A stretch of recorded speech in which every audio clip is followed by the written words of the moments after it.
Morning.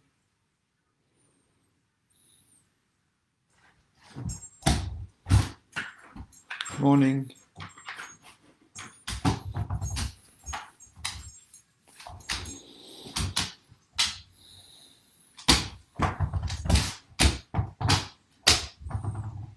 Just let me know you're here by popping a comment. I can see we've got a few people coming in now. Morning, Lee. I'm guessing that Mary and Joy are there too.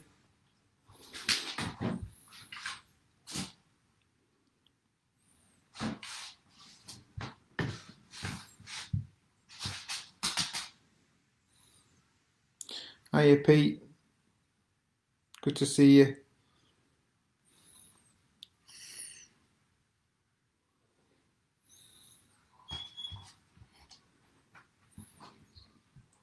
Who else is here? We've got a couple more. Come on, it's Monday morning. We're raring to go.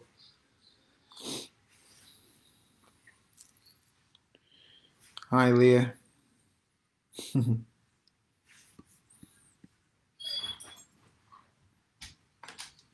Morning, Rosie. Morning, Salome, Charles, Ben, Joan. Here we go.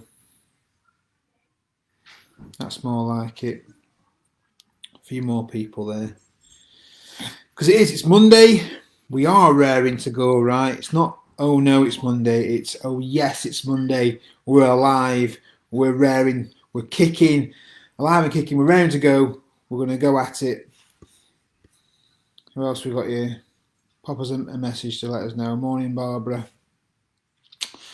Well, thanks everyone for joining us. We've got the prayer meeting tomorrow night, so don't forget that at 7:30. You can you'll be able to find the login details for Zoom on our Facebook page and on our website. It's always the same though anyway. All our events are all the same ID, all the same password, just to make things simple. Morning, Pat. Morning, Sheila. Yes, Sheila loves Mondays too. Great. But don't forget, devotions are going out throughout the week. Now, I just want to let you know something. We are going to change things a little bit. It's about time. We've been doing things in the same way for a little while now, and it's good to keep changing things and just evaluating where we're at. Obviously, people are going, or some people are going back to work and have a bit less time and all that stuff. And we're also looking at the numbers of people that connect in the morning and the evening. So what we're going to do is we're going to keep going with the morning devotions, but we're going to bring it to an end the night ones. We may do something else instead. I don't know yet, but I just know that we just seems right to end the night ones. So yeah, there will not be a big announcement there, and there will not be a devotion tonight. Okay, you get the night off. Rosie, I appreciate you saying don't stop. We're not going to stop. In fact, I probably think that we'll keep doing the devotions, maybe even after everything goes back to normal. We'll probably keep doing the devotions in some way, but I just think it's the right time. And we can evaluate that and see how we go as well. If you feel there's a need to restart the evening ones, then we will do. But most likely is we'll probably look at doing something different. But the morning ones, keeping going, 10 o'clock every morning. And what we're going to look at this week is we're going to look at various different parts of the Gospels where Jesus interacted with someone that other people wouldn't normally interact with, and how Jesus went out of his way to talk to the people that other people would scorn or turn away from or isolate or marginalize. Jesus still dealt with these people. He still spoke to these people. He still loved these people and treated these people with care and respect. And so we're going to look at John 4 this morning. And it's a well-known story. It's the Samaritan woman at the well.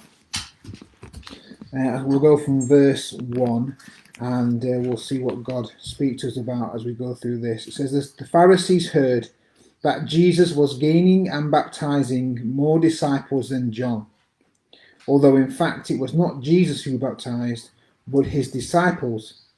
When the Lord learned of this, he left Judea and went back once more to Galilee. So Jesus learned, this is a side note, all right? This is not really the heart of what I want to come across today.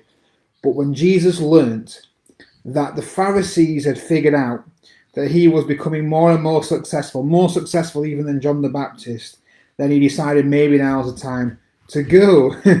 And obviously we know from, well, not obviously, but most of us will know from our studies of the Bible that it wasn't Jesus' time to kind of reveal himself fully and become and be crucified and go through all that. That was part of the plan, but it wasn't part of the plan at this moment in time. And so Jesus recognized that as he became more successful, his opposition became more aware. His opposition would become more and more opposed to what he was doing. And so he decided, rather than rock the boat, he decided, I'm going to move on to somewhere else now. And just a little side note, really, that we can expect as we become more and more whatever it is you want to become. We talked yesterday about transformation, didn't we? And we're looking at that teaching series on Sundays. So as we are transformed more and more into the likeness of Christ, as we are more and more effectively sharing the gospel, as we are more and more becoming like Jesus, as we are more and more living a life in line with God's will, as more and more we're living a life of calling and ministry and mission, we can expect more and more opposition. It's not that the more successful you are, the more the opposition gives up. No, that's not how it works. The devil doesn't attack people who are just kind of coasting by. No, of course not. If he sees someone going after God, if he sees someone seeking to live a life that God's called them to live, and he sees them seeking to grow the kingdom, build the kingdom, and help the kingdom, then of course he's going to up his opposition and go after you. So expect opposition. Opposition is a sign of success. It's a sign of growth. It's a sign that you're on the right track. So don't be discouraged by opposition. Expect it. But anyway, that was a side note. Verse 4 says, now he had to go through Samaria. So he came to a town in Samaria called Sychar, near the plot of ground Jacob had given to his son Joseph.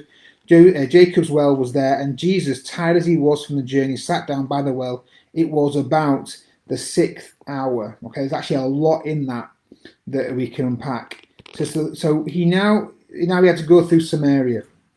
Actually, he didn't. Going through Samaria was the most direct route. But I don't know if you've got one of these Bibles. I've got the NIV Study Bible. It gives you all the maps and everything, and it's all really helpful. You've got Judea down here, Judea, the bottom there, and then above that you've got Samaria, and then above that you've got Galilee, right? So you do have to go like that to get to Galilee from where Jesus was. But alongside all of those, in fact, if I can do it, probably that side for you, right? It's the east side. There is the River Jordan. And so what the Jews used to do, what the Israelites used to do, because they didn't want anything to do with the Samaritans, because they felt like the Samaritans were just horrible, just the dirt of the earth.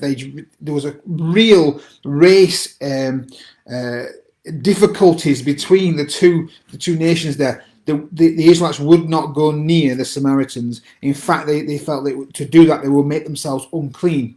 So they would cross over this way, cross over the River Jordan, travel up, then cross back again into Galilee. But Jesus chose to go through Samaria. What does that tell us? That tells us that Jesus came for everyone. Yes, it tells us that Jesus, who came to earth from heaven, who the Bible says was rich, gave up his riches to become poor so that we who are poor can be rich. That Jesus came from being in all his glory to being a human being. That Jesus who transversed the whatever he had to transverse to get from heaven to earth to come to us. That Jesus had no problem traveling through Samaria. Jesus has no problem going where no one else wants to go. He has no problem reaching out to the people that no one else wants to reach out to. He has no problem with what race people are, what gender people are, whether or not they have disabilities or whatever it may be, colour of the skin, sexuality. He has no problem. He will transverse wherever he has to transverse to get to those people. That is the God who we serve. So he sat down by the well. It was about the 6th hour, it says. 6th hour, that's noon, that's midday. That's when the sun is at its apex. That is the hottest part of the day. If you were going to get water from a well, you did not go at that time. In fact, they were what they would do is they would go first thing in the morning, they go in the evening as well, and it was almost like a social gathering. They'd all meet up together, chat, draw the water, go home. But Jesus is there at noon, and then it says, when a Samaritan woman came to draw water. So this Samaritan woman is not only a Samaritan woman, but she's actually avoiding being with other people. Something about this woman where she felt like she was not a part of the society where she lived. She was an outcast, and we know from later on why. But right now, Jesus is there in that moment looking for her. Jesus said to her, Will you give me a drink? His disciples had gone into the town to buy food. The Samaritan woman said to him, You are a Jew, and I am a Samaritan woman. How can you ask me for a drink? And then it says in brackets, for Jews do not associate with Samaritans. So there we go again. We're saying that the Jews saw the Samaritans as the dirt of the earth. They call them dogs. We know that in other parts of the Gospels, Jesus talked to a Samaritan woman and she asked him for a miracle. And he said, I can't have come for the Jews, because that's what he was there to. That was his mission at that moment in time before it became the whole world. He came to live in the Jews and the chosen nation and all that. And there's a whole lot of stuff there. And he said that to that woman, he said, I've come for the Jews. And she said, even the dogs get the crumbs from the children drop from the table. And he ended up actually giving the woman what she wanted, healing. And so we know that the Jewish people considered the Samaritans as dogs. But not only that, but in a society where women were second class, were lower than men, he said, you're a Jew and I'm a Samaritan woman. All right, let's not miss out the fact that she mentions that, okay? So she's saying, like, you should not be talking to me. I'm a woman. And actually, if you think about it, not only was she a woman, but he says all his disciples had gone elsewhere. As far as we know, there were no one else there. So Jesus is alone on his own with a woman. The scandal, right? And Jesus, despite all that, despite what it might do to his reputation, despite all the social pressure that he would have been under to stay away from those people, he was there talking to them. So Jesus answered her, if you knew the gift of God and who it is that asks you for a drink, you would have asked him, and he would have given you living water. Sir, the woman said, you have nothing to draw, and the well is deep. Where can you get this living water? Are you greater than our father Jacob, who gave us the well and drank from it himself, as did also his sons and his flocks and herds? You know, I was reading that earlier on today as I was preparing for this, and that statement just really stood out to me. It says, the well is deep. The well is deep and you've got nothing to draw from. And I felt like God said to me that you know, that's kind of like a parallel to actually how God relates to us. You know, we're talking here about Jesus going to a Samaritan woman and how they viewed things at that time. But actually the truth is, God came to earth in the form of Jesus for us. That was a deep, deep well. Like, it was a long way for him to go. That actually we can look at this and say, yeah, we're supposed to go to the people in society that no one else wants to go to. We're supposed to welcome people, and this is all in my message today, all in my preparation. We're supposed to, if someone comes in to church who we see the type of person that other people would avoid, we have got to be loving and caring and share the love of Jesus with them. That's what we're supposed to do, what God's calling us to do. Okay, that's just what we're supposed to do. But actually, just you know, we can do that, and we can think how great we are, how tolerant we are, how loving we are towards people or other people cast out. Aren't we great? But we forget, don't we, that God came from heaven to earth in the form of Jesus. That was a deep, deep well. Okay, when you think about, you might compare yourself to someone else. You know, I sometimes look at myself and I sometimes think, I'm an easy one for God. right? I grew up in a Christian family, never done anything that bad, I mean, never been into drugs or alcohol or smoking or anything like that, never been into womanizing and all stuff like that, right? I'm a pretty bland guy, I'm not someone you look at and go, wow, he's been, his salvation must have been an effort, for God. I'm not that kind of guy. But even people like me who think that about themselves, we don't realize actually how much grace it takes even just for us. Like the person on this earth who is the best human being possible, it is still a deep well. But it's like comparing, and even this comparison is not big enough. But it's like us having a flea, a tiny little flea, and just saying, wanting to pour out our love on this tiny little flea who can barely even communicate at all with us, and here's God looking at us, if you like, almost like a flea to him. This is a guy outside of time. He's in another dimension of heaven, and he locked himself into a physical body in a specific time, in a specific place. He did all that for us. He went from riches that we don't even understand how rich, down to complete poverty in his eyes. It's a deep, deep well. As woman saying, Jesus, how can you draw water from this well? It's a deep well. But we know, thank goodness for the grace of God, because God can do that. He can draw that living water out from that deep well for us. The grace is sufficient for all of us.